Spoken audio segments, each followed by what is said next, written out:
പക്ഷേ കെ.സി. വേണുഗോപാൽ നടത്തിയിരിക്കുന്ന ഒരു പരാമർശമുണ്ട്. ഇനി ഭരണത്തിൽ വന്നാൽ ഇവിടെ ആൺകുട്ടികൾ ഭരിക്കും എന്നുള്ളത്. അതിൽ വ്യാപകമായ വിമർശനവുമായി പല കോണിൽ നിന്നും എഴുത്തുകാരികളും അതേപോലെ തന്നെ സാമൂഹ്യ പ്രവർത്തകരൊക്കെ തന്നെ വരുന്നു.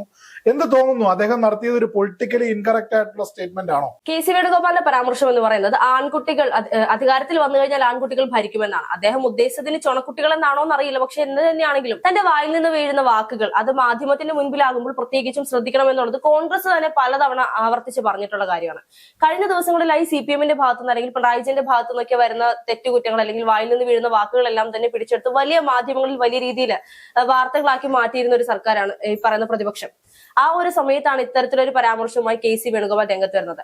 നേരത്തെ ചേട്ടൻ പറഞ്ഞിരുന്നു പല എഴുത്തുകാരികളും രംഗത്ത് വരുന്നുണ്ട് ഈ ഒരു ഇദ്ദേഹത്തിന്റെ പ്രസ്താവനയ്ക്ക് വിപരീതമായി പറഞ്ഞുകൊണ്ട് എന്നുള്ള രീതിയിൽ. അവർ പറയുന്നത് പെൺകുട്ടികൾ വോട്ട് ചെയ്യരുത് അല്ലെങ്കിൽ പെൺകുട്ടികൾ ചെയ്യുന്ന വോട്ട് സ്വീകരിക്കാതെ വിജയിക്കാൻ നോക്കുക എന്നുള്ള രീതിയിൽ ഒരു വെല്ലുവിളി പോലെയൊക്കെയാണ് പലരും ഇതിന് വിമർശനവുമായി രംഗത്ത് വരുന്നത്. യഥാർത്ഥത്തിൽ ഇത്തരത്തിലൊരു പരാമർശം പറയുന്ന സാഹചര്യത്തിൽ അദ്ദേഹം ആൺകുട്ടികൾ എന്നെടുത്ത് പറയുമ്പോൾ പെൺകുട്ടികൾക്ക് അധികാരത്തിൽ വന്നു കഴിഞ്ഞാൽ അവർക്ക് ഇതൊന്നും ചെയ്യാൻ സാധിക്കില്ല അല്ലെങ്കിൽ കേരളം നല്ല രീതിയിൽ ഭരിക്കാൻ സാധിക്കില്ല എന്നുള്ള ഭയമാണോ? കേരളത്തെ സംബന്ധിച്ച് മുഖ്യമന്ത്രിമാരുടെ ലിസ്റ്റ് എടുത്താൽ പോലും സ്ത്രീകളുടേത് ഇല്ലെന്ന് തന്നെ നമുക്ക് പറയേണ്ടി വരും. ഈ ഒരു സാഹചര്യത്തിൽ ഇത്തരത്തിലൊരു പരാമർശം നടത്തുമ്പോൾ അത് കോൺഗ്രസിന് വലിയ രീതിയിൽ ബാധിക്കില്ലേ? കൃത്യമായി പറഞ്ഞാൽ ആരാണ് കെ.സി. വേണുഗോപാൽ? കോൺഗ്രസിന്റെ AICC ജനറൽ സെക്രട്ടറി. സംഘടന എല്ലാ സംസ്ഥാനങ്ങളിലും ചലിപ്പിക്കാനുള്ള ഉത്തരവാദിത്വമുള്ള ആൾ. മാഡം സോണിയാഗാന്ധിക്കൊപ്പവും അതേപോലെ തന്നെ രാഹുൽ ഗാന്ധിക്കൊപ്പവും തോളോട് തോൾ ചേർന്ന് നിന്ന് പ്രവർത്തിക്കുന്ന വ്യക്തി. അദ്ദേഹത്തിന്റെ വായിൽ നിന്ന് വീണൊരു നാക്കുപിഴ മാത്രമായിരിക്കും എന്നാണ് ഇപ്പോഴും എനിക്കത് വിശ്വസിക്കാൻ സാധിക്കുക. നോക്കൂ, കേരളത്തിൽ കെ.സി. വേണുഗോപാലിനൊപ്പം പ്രവർത്തിക്കുന്ന എത്രത്തോളമുള്ള സ്ത്രീകളുണ്ട്. അല്ലെങ്കിൽ ഇപ്പോൾ കഴിഞ്ഞ ദിവസം തന്നെ ഇതുമായി ബന്ധപ്പെട്ട് നമ്മുടെ തദ്ദേശ തെരഞ്ഞെടുപ്പുമായി ബന്ധപ്പെട്ട് തിരുവനന്തപുരം ജില്ലയിലെ പട്ടിക പുറത്തുവിട്ടു. എത്രത്തോളം പെൺകുട്ടികളെയാണ് അവർ പട്ടികയിൽ ഉൾപ്പെടുത്തിയിരിക്കുന്നത്. ഇപ്പോൾ അതിൽ തന്നെ നീതുണ്ട്, വൈഷ്ണവി എന്നല്ലേ, വൈഷ്ണവി ഉണ്ട്, അതേപോലെ എത്രത്തോളം വരും. അപ്പോൾ ഇതെല്ലാം മാധ്യമ സൃഷ്ടികൾ മാത്രമാണ്. മാധ്യമ സൃഷ്ടികൾ എന്നതിനേക്കാളും ഉപരി ഇദ്ദേഹം ഇപ്പോൾ ചേട്ടൻ തന്നെ പറഞ്ഞതുപോലെ ഇത്രയും പെൺകുട്ടികളെ രംഗത്തേക്ക് കൊണ്ടുവരുന്ന സാഹചര്യത്തിൽ പോലും ഇത്തരത്തിലൊരു പരാമർശം നടത്തുമ്പോൾ അത് ഈ പറയുന്ന പെൺകുട്ടികൾക്ക് എത്രത്തോളം ആത്മവിശ്വാസത്തിൽ ബാധിക്കും എന്നുള്ളത് അദ്ദേഹം ചിന്തിക്കേണ്ടിയിരുന്നതല്ലേ?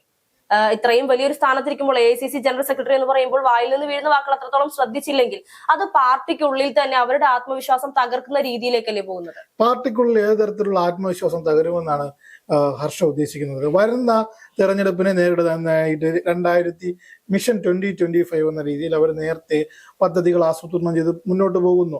ഇത്തരത്തിലുള്ള മാധ്യമ വാർത്തകൾക്ക് പുറകെ ഹർഷയെ പോലുള്ളവർ പോയിട്ടാണ് ഇത്തരത്തിലുള്ള വിമർശനങ്ങൾ ഉന്നയിക്കുന്നത്. ഇതെന്താണ്? കോൺഗ്രസിന്റെ കേരളത്തിലെ ഉയർത്തെഴുന്നേൽപ്പിനെ അല്ലെങ്കിൽ മുന്നോട്ട് പോക്കിനെ തടയിടുന്നതിന് ഹർഷയെ പോലുള്ളവർ ആസൂത്രണമായി ചെയ്തു കൂട്ടുന്ന വാർത്തകൾ.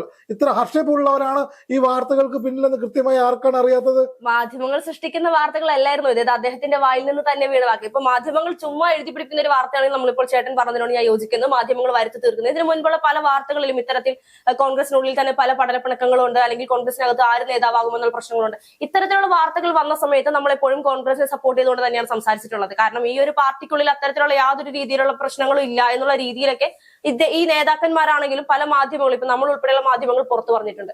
പക്ഷെ ഒരു നേതാവിന്റെ വായിൽ നിന്ന് വീഴുന്ന വാക്ക് ഇത്തരത്തിലാകുമ്പോൾ അതിനെ നമുക്ക് എങ്ങനെ ന്യായീകരിക്കാൻ സാധിക്കും? ന്യായീകരിക്കാമെന്നല്ല പറയുന്നത്. അദ്ദേഹം ഇപ്പോ പണ്ട് നമ്മുടെ തിരുവഞ്ചൂർ രാധാകൃഷ്ണൻ സിനിമാ വകുപ്പ് മന്ത്രിയായിരുന്ന സമയത്ത് അദ്ദേഹത്തിന്റെ വായിൽ നിന്ന് വരുന്ന വാക്കുകൾ എത്രത്തോളം ചർച്ച ചെയ്തു. അതായത് ഇപ്പോൾ നസ്ര നസീമിനെ പറ്റിയും അതേപോലെ ശ്രേയ ഘോഷാലിനെ പറ്റി അതൊക്കെ ട്രോൾ മെറ്റീരിയൽ ആയിട്ട് ഇപ്പോഴും. അതായത് നമ്മൾ ആവേശത്തിൽ സംസാരിക്കുമ്പോൾ, നമ്മൾ തമ്മിൽ ഒരു ചർച്ച എടുക്കുമ്പോൾ ആവേശത്തിൽ സംസാരിക്കുമ്പോൾ എത്രത്തോളം വാക്കുകൾ ഇവിടെ നാക്കുപിഴയായിട്ട് സംഭവിക്കുന്നുണ്ട്. അതെല്ലാം നമ്മൾ വീണ്ടും എടുത്തു പോകുന്നില്ലേ? അപ്പോൾ ഒരു ലൈവ് മാധ്യമത്തിന് കൊടുക്കുന്ന വാർത്ത, അതായത് കെ.സി. വേണുഗോപാലിനെ പോലുള്ള ഒരു വ്യക്തി ലൈവായിട്ടൊരു ബൈറ്റ് കൊടുക്കുമ്പോൾ അദ്ദേഹത്തിന്റെ വികാരത്തിൽ മനുഷ്യന്റെ മൂടല്ലേ ഹർഷ ഇതെല്ലാം നിർണ്ണയിക്കുന്നത്. അത്തരത്തിൽ എപ്പോഴും പൊളിറ്റിക്കൽ എന്നാണ്. പക്ഷെ അദ്ദേഹം ഉദ്ദേശിച്ചത് എന്താണ്? അതായത് കോൺഗ്രസ് വരും, കോൺഗ്രസിന് ശക്തമായൊരു നേതൃത്വം വരുമെന്നാണ്. ഹർഷയെ പോലുള്ളവരാണ് ഇത്തരം വാർത്തകളെ ചൂടുപിടിപ്പിക്കുന്നത്. ഹർഷയെ പോലുള്ളവരാണ് ഈ വാർത്തകളെ ഏറ്റുപിടിച്ചുകൊണ്ട് കോൺഗ്രസിന്റെ മുന്നോട്ട് പോക്കിന് തടയിടുന്നത്. അങ്ങനെയെങ്കിൽ കഴിഞ്ഞ ദിവസം മുസ്ലിം ലീഗിന്റെ PMS സലാം പറഞ്ഞൊരു പ്രസ്താവനയുണ്ടായിരുന്നു. മുഖ്യമന്ത്രി പിണറായി വിജയൻ ആണും പെണ്ണും കെട്ട ഒരു വ്യക്തിയാണ്, അല്ലെങ്കിൽ ഒന്നെങ്കിൽ ആണായിരിക്കണം അല്ലെങ്കിൽ പെണ്ണായിരിക്കണം.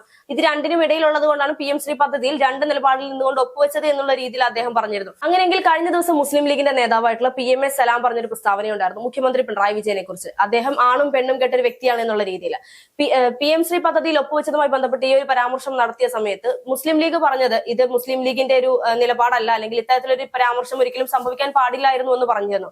മുസ്ലിം ലീഗിന്റെ മുതിർന്ന നേതാക്കന്മാരെല്ലാവരും തന്നെ ഈ ഒരു പരാമർശവുമായി ബന്ധപ്പെട്ട് ഖേദം പ്രകടിപ്പിച്ചുള്ള രീതിയിലേക്ക് മാധ്യമങ്ങളെ കാണുകയും ചെയ്തു. ഈ ഒരു സാഹചര്യത്തിൽ UDF അധികാരത്തിൽ വന്നു കഴിഞ്ഞാൽ ആൺകുട്ടികൾ കേരളം ഭരിക്കുമെന്ന് പറയുമ്പോൾ ഇതുവരെ AICC ജനറൽ സെക്രട്ടറി ആയിട്ടുള്ള KC വേണുഗോപാൽ ഇതുവരെ എന്തുകൊണ്ട് മാധ്യമങ്ങൾ അത് തിരുത്താൻ തയ്യാറായില്ലെങ്കിൽ തന്റെ നാവിൽ നിന്ന് വീണത് നാവുപിഴയാണ് എന്ന് പറയാൻ തയ്യാറായില്ല?